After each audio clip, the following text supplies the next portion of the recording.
स्वागत है हमारा यूट्यूब चैनल में। देखिए आज के इस वीडियो में देखेंगे क्लास 9 का आपका जो झारखंड शैक्षिक अनुसंधान एवं परीक्षण परिषद रांची द्वारा जो आपका है जारी की गई आपका जो सेकेंड टर्मिनल एग्जामिनेशन 2021-22 का मॉडल प्रश्न पत्र देखेंगे। जो आपका जो विज्ञान यानी जो आपका साइंस का सेट 3 देखेंगे।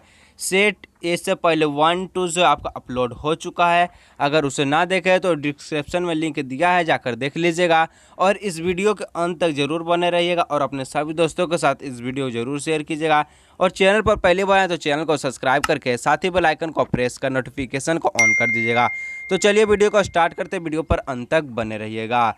देखिए इससे पहले अगर 2 सेट आप नहीं देखे हैं तो आपका जो है एग्ज़ाम का पैटर्न समझ में नहीं आएगा। तो चलिए इसमें भी हम लोग देखते हैं कैसा एग्ज़ाम का पैटर्न रहने वाला है। तो पूर्णांक आपका जो 40 रहेगा, समय 1.5 घंटा रहेगा। जिस प्रकार आपका जो ऑब्जेक्टिव का जो आपका लिया था 5-6 तारीख का एग्ज़ाम जो है आपका मई में, उसी प्रकार का इसमें भी रहेगा।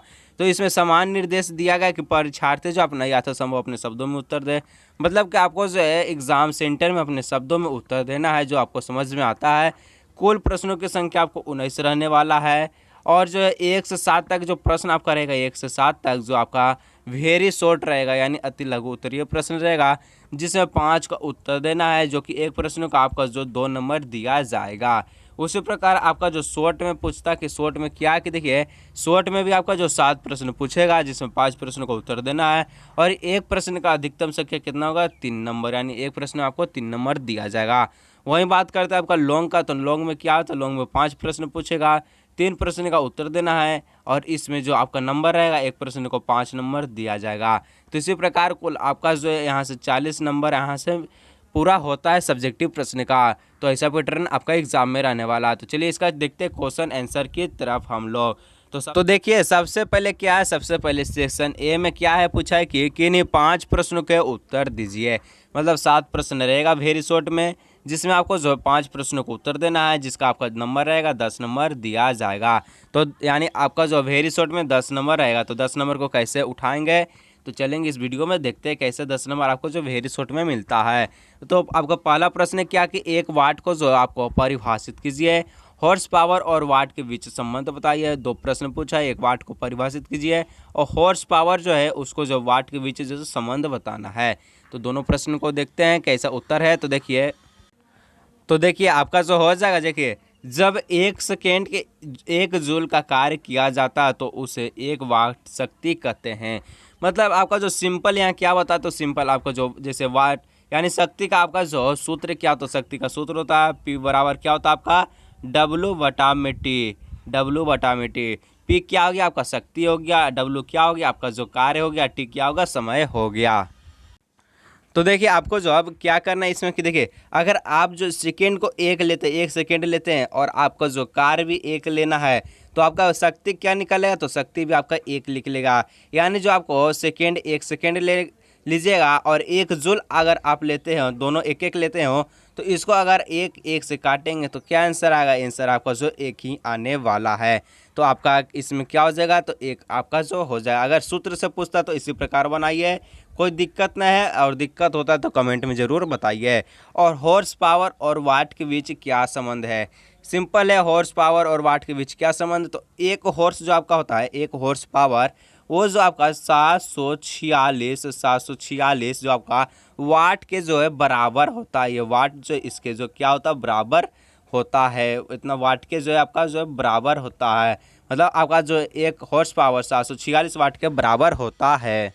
नेक्स्ट प्रश्न की ओर हम लोग चलते हैं। 2 नंबर का प्रश्न में पूछता है कि ध्वनि तरंगों की यांत्रिक तरंग, ध्वनि तरंगों को जो है यांत्रिक तरंगे क्यों कहते हैं, क्यों कहते हैं भाई। तो देखते हैं उत्तर में, ध्वनि तरंगों को यांत्रिक तरंग इसलिए कहते हैं क्योंकि जो ध्वनि का एक ऊर्जा जो स्वयं उत्पन्न नहीं हो सकता है, क्या स्वयं उत्पन्न वो खुद नहीं हो सकता, इसे उत्पन्न करने के लिए किसी न किसी प्रकार की यांत्रिक ऊर्जा की आवश्यकता होती है। चाहे हम जो है ताली बजाए, हथौड़ा से घंटी बजाए, बात बराबर है। ताली बजाए या किसी भी काम को कर रहे हैं जिसके कारण जो आपका ध्वनि जो तरंग है उत्पन्न होना चाहिए, ये किसके द्वारा होगा, जब यांत्रिक ऊर्जा रहेगा तो भी आपका जो ध्वनि जो आपका उत्पन्न होगा, लेकिन अपने से खुद से उत्पन्न नहीं होगा। तो इसमें इसको बताना था कि आपका 3 नंबर का प्रश्न क्या कि जो आपका S8 का मोलर द्रव्यमान ज्ञात कीजिए। S8 आपको समझ में नहीं आ रहा कि S क्या है। S आपको यहाँ पर क्या, तो सल्फर है। S क्या, तो सल्फर है। S मतलब क्या होता है, तो सल्फर होता है। सल्फर 8 का जो आपका मोलर द्रव्यमान ज्ञात कीजिए।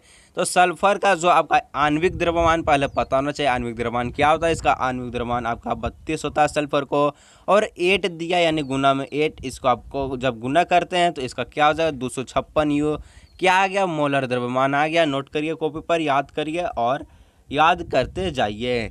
उसके बाद देखेंगे 4 नंबर का प्रश्न कि 1 यू हाइड्रोजन तथा 1 ग्राम हाइड्रोजन, 1 यू हाइड्रोजन तथा 1 ग्राम हाइड्रोजन में जो है परमाणु की संख्या कितनी होगी, कितनी होगी परमाणु संख्या, तो 6.022 इंटू आपका जो 10 का पावर 23 आपका जो 1 यू और तथा 1 ग्राम हाइड्रोजन में परमाणु की संख्या होगी। नोट करिए इसको भी। देखते हैं 5 नंबर का प्रश्न में क्या है कि देखिए आपका Na+ का इलेक्ट्रॉनिक विन्यास तथा संयोजी इलेक्ट्रॉन की संख्या बताइए। देखिए आपको इसमें घबराना नहीं है। Na+ पूछा है क्वेश्चन में, Na आपको नहीं पूछा है। Na का मतलब अलग मीनिंग हो जाता है, आपका Na+ का मीनिंग अलग यहाँ से निकलता है, जिसमें आपको जो Na का अलग इलेक्ट्रॉनिक विन्यास निकलेगा और Na+ का अलग इलेक्ट्रॉनिक विन्यास निकलेगा। आपको Na का जो आपको इलेक्ट्रॉनिक विन्यास पता होगा क्या होता है, तो इसका होता है 281, क्योंकि आपका जो Na का जो आपका परमाणु संख्या 11 होता है। इसी प्रकार इसका जो आपका क्या होगा 281, ये आपका जो इलेक्ट्रॉनिक विन्यास होगा और इसका जो संयोजी इलेक्ट्रॉन 1 हो जाएगा। लेकिन जो आपका Na+ में पूछता है तो ये सब जो आपका ये सब कुछ नहीं होगा, इसका आंसर दूसरा हो जाएगा। तो दूसरा कैसे होगा, देखिए आपको जो अब Na+ कैसे लगता है, तो Na+ जो आपका बाहरी कक्षा में, जैसे Na का जो आपका बाहरी कक्षा में 1 इलेक्ट्रॉन था, ये संयोजी इलेक्ट्रॉन किसको कहते हैं, बाहरी कक्षा को, तो 1 इलेक्ट्रॉन था। 1 इलेक्ट्रॉन में देखिए Na ये है, Na में 1 इलेक्ट्रॉन जो है बाहरी कक्षा में था, जिसके कारण जो है एक जो आपको दूसरे इलेक्ट्रॉन को दे देता है सोडियम। सोडियम जो दूसरे इलेक्ट्रॉन को दे देता है, Na मतलब क्या, तो सोडियम होता है। सोडियम जो आपका दूसरे इलेक्ट्रॉन को 1 इलेक्ट्रॉन देता है, इसलिए इसको पर प्लस चार्ज लगाया जाता है, यानी इसका जो आयन है प्लस हो जाता है। तो इसका जो इलेक्ट्रॉनिक विन्यास कैसे हो जाता है, इसका इलेक्ट्रॉनिक विन्यास देखिए Na की परमाणु संख्या क्या हो जाएगा, 10 हो जाएगा, क्योंकि एक जो ये इलेक्ट्रॉन किसी को दे दिया तो 11 में से 1 घटाएंगे तो क्या आएगा, 10 आएगा। तो इलेक्ट्रॉनिक विन्यास क्या आएगा इसका, तो 2 और 8 आएगा, क्योंकि 1 दे दिया तो 1 आएगा नहीं लास्ट में। 2 और 8 इसका पूर्ण हो गया, यानी 10 हो गया। और संयोजी इलेक्ट्रॉन यानी बाहरी कक्षा में इसका 8 इलेक्ट्रॉन हो गया। तो इसको समझिए, क्योंकि सोडियम का Na दूसरा मीनिंग निकलता है, Na+ का दूसरा मीनिंग निकलता है। तो दोनों को अच्छा तरह से देखिएगा और याद करिए और नोट करिए कॉपी पर। अगर कोई भी दिक्कत आता है तो कमेंट में ज़रूर बताइएगा, उसका अलग वीडियो बनाऊंगा आप लोग के लिए। देखें 6 नंबर का प्रश्न कि मलेरिया जो है नामक बीमारी जो है किस मच्छर के काटने से होती है। जो मलेरिया बीमार नामी है, बीमार जो बीमारी है मलेरिया, उसको किस मच्छर के काटने से होता है, तो मादा एनाफिलीज मच्छर से काटने से वो बीमारियाँ फैलती है। सबसे ज़्यादा बरसात के दिनों में होता है। उसके बाद देखेंगे हम लोग 7 नंबर में कि 2 असंक्रामक रोगों के नाम लिखिए। सबसे पहले देखेंगे असंक्रामक रोग जो है वो होता है क्या। असंक्रामक रोग वो क्या होता है, वो ऐसा रोग होता है जिसके संपर्क में आने से बीमारी नहीं फैलता है। तो असंक्रामक रोग उसी को कहते हैं। जैसे संक्रामक रोग है, संक्रामक और असंक्रामक बहुत अंतर है, ठीक है। संक्रामक में इसको अगर संपर्क में रहेंगे किसी वस्तु को, अगर वो जो रोगी व्यक्ति छूता, अगर उसे आप छूते तो संपर्क में आने से बीमारी होती है। किस प्रकार की बीमारी, संक्रामक रोग। असंक्रामक रोग ऐसे रोग है जिसमें जो संपर्क से बीमारी नहीं फैलता, तो क्या मधुमेह और हृदय रोग आपका जो है असंक्रामक रोग का बीमारी हो जाएगा। कॉपी पर नोट करिए। देखेंगे सेक्शन बी को। सेक्शन बी में आपका जो क्वेश्चन पूछता है कि देखिए किन्हीं 5 प्रश्नों के उत्तर दीजिए, आंसर एनी 5 क्वेश्चन, यानी शॉर्ट यहाँ से आपका स्टार्ट होता है। शॉर्ट में आपको क्या है 5 का जवाब देना है, जिसमें आपको 7 प्रश्न रहेगा, 5 का जवाब देना है। और आपका जो एक प्रश्न का 3 नंबर रहेगा, यानी 15 नंबर आपको शॉर्ट में कैसे उठाना है देखेंगे इस वीडियो में, जिस प्रकार हम लोग आपका जो वेरी शॉर्ट को देखें। तो देखिए आपका जो शॉर्ट का पहला प्रश्न क्या पूछता है कि एक लैंप आपका जो 10 सेकेंड में 1000 जूल विद्युत ऊर्जा की खपत करता है, इसकी शक्ति क्या है। शक्ति का फॉर्मूला क्या होता है, तो शक्ति का फॉर्मूला अभी बताया मैंने, P बराबर W बटा में T, W बटा में T। P बराबर क्या होता है, W बटा में T। W कार हो गया, कार का एसआई मात्रक जूल होता है, जूल यहाँ दिया गया है। टाइम का एसआई मात्रक क्या होता है, सेकेंड होता है। दोनों दिया गया तो आपका जो है आपका शक्ति आसान से निकल जाएगा। अगर आपको जो वाट मतलब जो आपका जो है शक्ति के मतलब जो आपका कार किया तो 1000 जूल दिया तो 1000 यहाँ लिखिए, 10 लिखिए, यहाँ सेकंड दिया, एक जीरो से एक जीरो हटाइए इसको। अगर एक जीरो से एक जीरो कटता है तो कितना आपका आंसर आएगा, आंसर आपका 100 आ जाएगा। काट कर देखेंगे तो आपका आंसर क्या होगा, तो 100 आएगा। 100 क्या आ गया आपका जो शक्ति आ गया। तो शक्ति का ऐसा मतलब क्या होगा, अगर आपको इसमें लास्ट में नहीं लगाते तो आपका एक भी नंबर नहीं मिलेगा। तो सबसे पहले शक्ति का ऐसा मतलब होता है वाट, लास्ट में लगाइए W, निकल कर आ गया आंसर, राइट आंसर। कोई दिक्कत नहीं, एक भी प्रश्न का मतलब एक भी नंबर इसमें नहीं कटने वाला। तो पूरा फॉर्मूला के साथ बनाइए इन चीज़ों को, देखिए आपको जो नंबर एकदम हंसकर मिलने वाला है। उसके बाद देखिए 9 नंबर का प्रश्न है कि तरंग दैर्घ्य को परिभाषित कीजिए, इसे कैसे निरूपित किया जाता है तथा इसका एसआई मात्रक जो है लिखिए। सभी को देखेंगे तो दो क्रमागतता संपीड़नों या विर्नलों के बीच की दूरी को तरंग दैर्घ्य कहते हैं। इसे लेमडा से सूचित किया जाता है, इसका एसआई मात्रक मीटर होता है।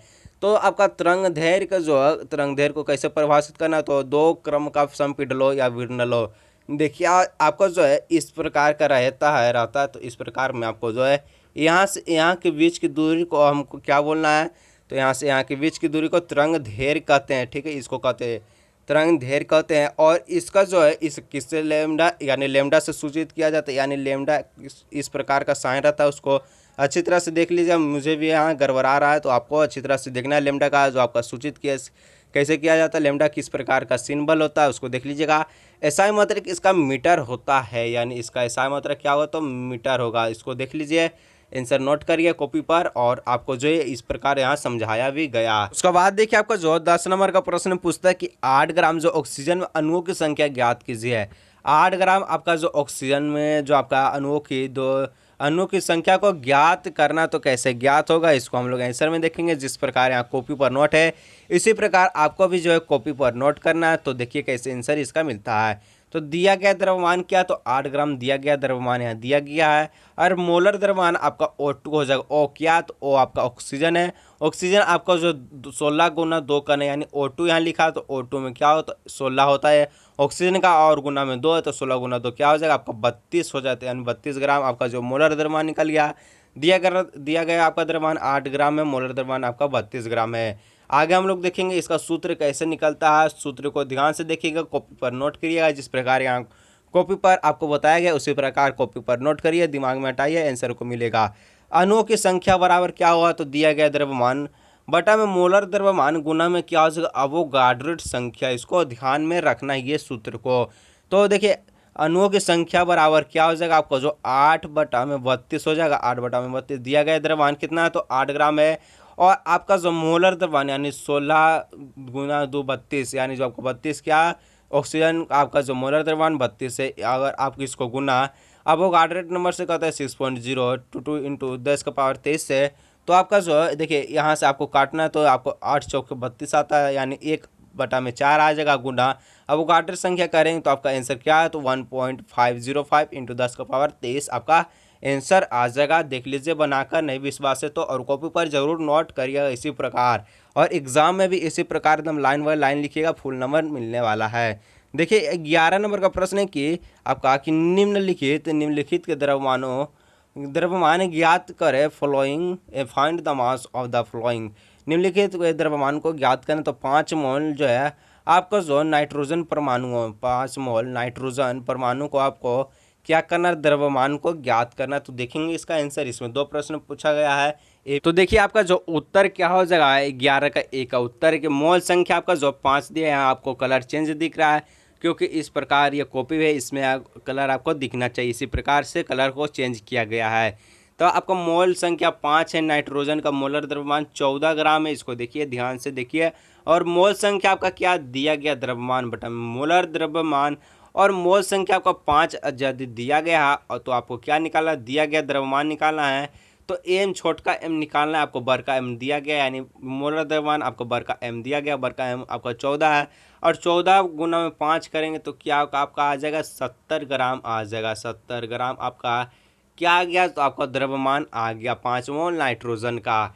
नोट करिए जिस प्रकार कॉपी पर नोट किया। क्या आपका 11 का बी का जो क्वेश्चन पूछता है कि 3.011 इंटू 10 का पावर, देखिए यहाँ 10 का पावर 23 होगा, ये जो 10 का पावर 23 है इसको देखना आपको नाइट्रोजन परमाणु हो, नाइट्रोजन परमाणु। तो इसको क्या करना है, तो इसको सबसे पहले क्या करना है, तो कणों की संख्या आपको दिया गया, इसमें कणों की संख्या क्या है, तो 3.011 इंटू जो आपका 10 का पावर जो 23 दिया गया है आपका कणों की संख्या, इसका जो आपका कणों की संख्या दिया गया है, कणों की संख्या बराबर क्या होता है, तो देखिए द्रव्यमान बटा में मोलर द्रव्यमान गुना में अवोगाड्रो संख्या बटा में आपको जो 3.011 इंटू जो आपका 10 का पावर 23 अन्य कणों की संख्या यहाँ दिया है, इसको बराबर में लिखना नहीं है, बराबर में आपको क्या लिखना है, तो आपको जो है कणों की संख्या को बराबर में लिखना है। इस प्रकार आपका जो सूत्र बनकर तैयार होता है, तो इसका आंसर कैसे होगा, तो आपको उसके बाद देखना है कि द्रव्यमान जो आपका कितना द्रव्यमान आपका जो है मतलब निकालना, द्रव्यमान ही तो निकालना था, 11 में को पूछा था कि द्रव्यमान निकालना है, तो आपका जो है मोलर द्रव्यमान इसका 14 हो जाएगा, 14 हो जाएगा। तो उसका बाद अवोगाड्रो संख्या, अवोगाड्रो संख्या आपका 6.022 इंटू 10 का पावर 23, उसका बाद आपका जो है कणों की संख्या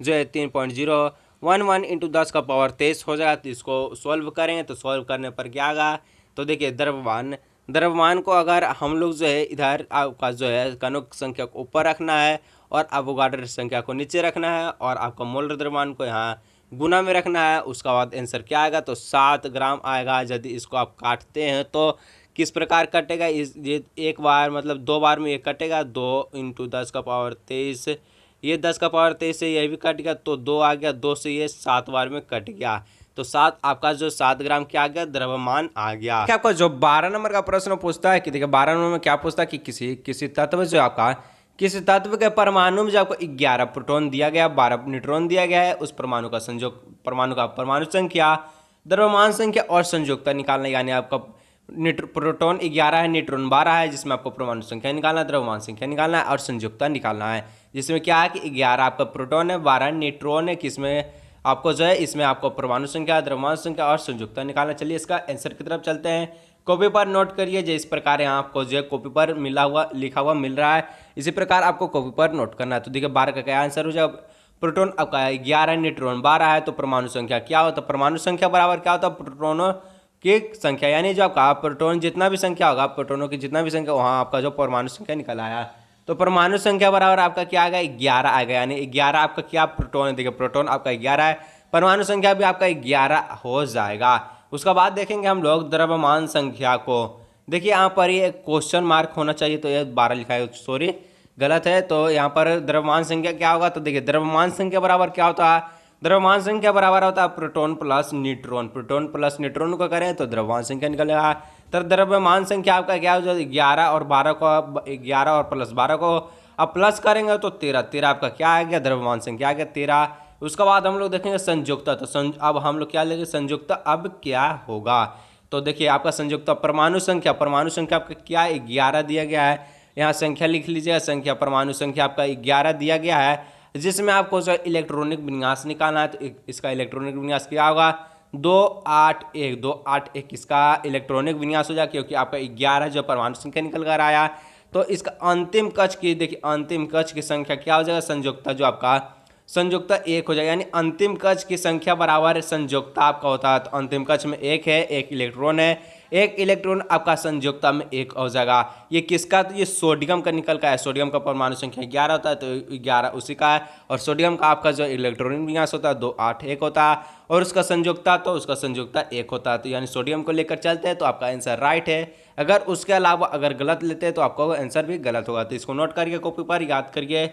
और अगला देखते हम लोग 13 नंबर में, तो 13 नंबर में क्या पूछता है कि ओजोन जो एक परत है, क्या है इसके जो परत में छिद्र होने के क्या क्या कारण है। ओजोन परत एक ऐसी परत है जो सूर्य से आने वाली हानिकारक परावैंगनिक किरणें से हमारी जो रक्षा करती है। इसके परत में छिद्र होने के पीछे कुछ हानिकारक गैस जैसे कार्बन मोनोक्साइड सीसीज जो आपका 14 तथा जो अन्य हानिकारक गैस है, यही आपका जो है, इसको नोट करिए। अगला हम लोग देखेंगे 14 नंबर का, तो आपका 14 नंबर का प्रश्न है कि अच्छे स्वास्थ्य की आवश्यक स्थितियाँ बताइए, यानी गुड हेल्थ का जो आपको है अच्छा कंडीशन बताना है, तो क्या हो जाएगा, अच्छा स्वास्थ्य की आवश्यक स्थितियां निम्नलिखित है। पहला हुआ रोग मुक्त हो, वह हर प्रकार की चिंता से मुक्त हो, वह सामाजिक या तथा मानसिक परेशानियों से मुक्त हो। ये आपको अगर तीनों ये आपको अच्छी तरह से है तो आप अच्छे व्यक्ति के स्वास्थ्य में, अच्छे स्वास्थ्य के व्यक्ति में गिने जाते हैं। उसके बाद हम लोग देखेंगे आपका नेक्स्ट में क्या कि किन्हीं जो आपका 3 प्रश्नों के उत्तर दिए। आपका सेशन सी यहाँ से आपको जो चालू होता है, जिसमें आपको जो लॉन्ग प्रश्न रहेगा, जिसमें आपको 5 प्रश्न दिया जाएगा, 3 प्रश्न को उत्तर देना है। 3 प्रश्नों की संख्या आपको जो है 15 रहने वाला है, यानी जो आपको 15 नंबर यहाँ से मिलने वाला है। तो 15 नंबर कैसे प्राप्त करेंगे देखेंगे इस वीडियो में, तो वीडियो पर बने रहें। जिस प्रकार हम लोग वेरी शॉर्ट को देखेंगे उस प्रकार हम लोग लॉन्ग को देखेंगे। तो लॉन्ग का आपका पहला प्रश्न पूछता है कि जब किसी वस्तु पर जो है लगने वाला बल उसके विस्थापन की दिशा में हो तो किया गया कार्य का व्यंजक लिखिए। कार का व्यंजक क्या होता है? सिंपल, कार बराबर क्या हो जाए बल गुना विस्थापन, W बराबर F S आपका हो जाएगा। कोई घबराने वाला बात नहीं, W बराबर F S। ये सूत्र से आपको न्यूमेरिकल एग्जाम में पूछ सकता है। जितना भी न्यूमेरिकल बता रहा हूँ वीडियो में सभी को देखिएगा। इससे पहले सेट 1 सेट 2 अपलोड हो चुका है, देख लीजिएगा। और इसके साथ जो आपको इस चैनल पर तैयारी होना शुरू हो चुका है क्लास 9 का, जो कि सब्जेक्ट मोस्ट भी सब्जेक्टिव क्वेश्चन का वीडियो भी अपलोड हो चुका है। और वे सब को अगर आप नहीं देखते तो आपको जो है डिस्क्रिप्शन में सभी वीडियो का लिंक मिल जाएगा। सभी को एक बार जरूर देखिएगा और इस वीडियो के अंत तक भी जरूर बने रहिए। देखिए आपका जो 20 नंबर में पूछता है कि 1500 जो है केजी द्रव्यमान की एक कार जो आपका 30 किलोमीटर के वेग से चल रही है, वेग को जो है 60 किलोमीटर प्रति घंटा तक बढ़ाने में जो किया गया कार्य ज्ञात कीजिए। किया गया जो आपको कार्य ज्ञात करना, जिसमें आपको एम किया है, एम यानी जो आपका मास 1500 ग्राम है। आपको यू दिया है 30 दिया, वेग यानी भी आपका जो है 60 दिया। तो इसका आंसर की तरफ चलते हैं। तो आगे आपका जो आंसर की तरफ देखिए, इसमें भी आपको कॉपी पर बता रहे हैं, क्योंकि ये सब अगर आप कॉपी पर नहीं देखते हैं तो आपको समझ में नहीं आएगा। इसलिए जितना भी कॉपी पर बता रहा हूँ सभी को देखिए, कॉपी पर नोट करिए। जिस प्रकार यहाँ कॉपी पर नोट किया गया, तो मास आपका 1500 केजी दिया गया, यू आपका जो 30 किलोमीटर पर आवर दिया, यानी आपका जो प्रारंभिक वेग 30 किलोमीटर पर आवर दिया। इसको आपको क्या करना है, मीटर पर सेकेंड में बदलना है, क्योंकि आपका आंसर मीटर पर सेकेंड में होना चाहिए। तो यो आपका क्या हो जाएगा, 30 गुना में 5/18, यानी जो आपको मीटर पर सेकंड में बदलने के लिए 5/18 से गुना करना पड़ता है। इसको आप ऐसे ही रहने दीजिए, क्योंकि पॉइंट में लिखते तो आपको वहाँ से बहुत लंबा आंसर जाता है। अगर आप सीधा इसको ऐसे ही रहेंगे तो अगला में आगे आपको जो है दिक्कत नहीं होगा। तो भी कम लोग देखेंगे, यानी आपका अंतिम वेग 60 किलोमीटर पर आवर, इसको मीटर पर सेकंड में बदलना है। तो भी बराबर आपका 60 गुना 5/18, जिस प्रकार आपको योग किया गया था।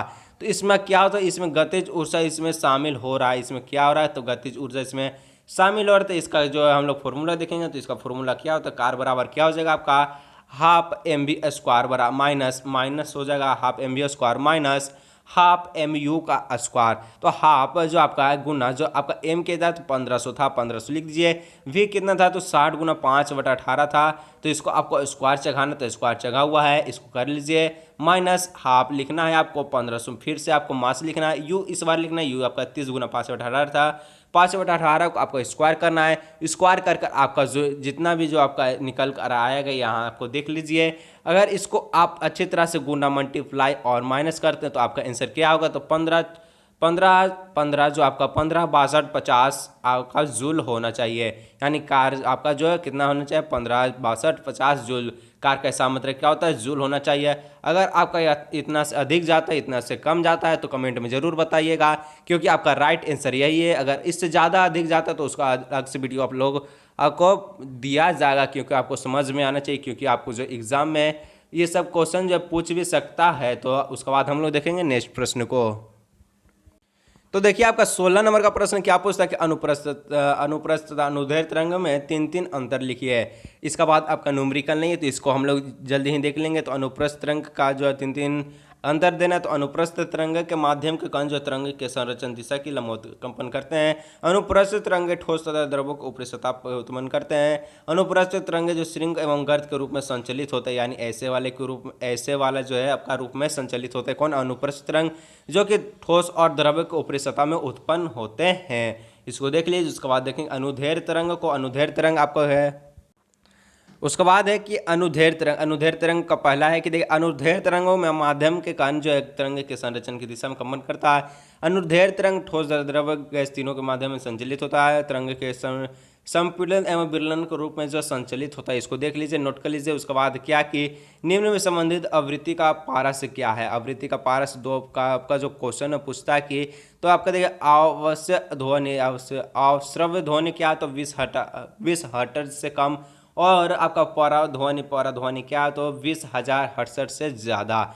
इसको नोट करिए। उसके बाद हम लोग देखेंगे रदरफोर्ड का जो परमाणु का नाभिक मॉडल क्या था। परमाणु का नाभिक मॉडल रदरफोर्ड का क्या था। रदरफोर्ड का परमाणु का जो परमाणु मॉडल निम्नलिखित है। तो पहला क्या, तो परमाणु का केंद्र धनावेशित होता है। परमाणु का केंद्र क्या होता है, धनावेशित होता है। बात सही है, क्योंकि यही खोज किया था रदरफोर्ड ने नाभिक का, जिसे नाभिक कहा जाता है। एक परमाणु का लंबवत लगभग संपूर्ण द्रव्यमान जो नाभिक में होता है, और इलेक्ट्रॉन नाभिक के चार और वर्तुलाकार यानी जो गोल में मार्ग में चक्कर लगाता है। नाभिकाकार परमाणु के आकार की तुलना में काफ़ी कम है। देखेंगे हम लोग बी में क्या पूछता है कि आपको जो रदरफोर्ड के परमाणु में क्या कमियां थी, निल्स बोर उन कमियों को दूर करने के लिए परमाणु को क्या नया मॉडल बताया।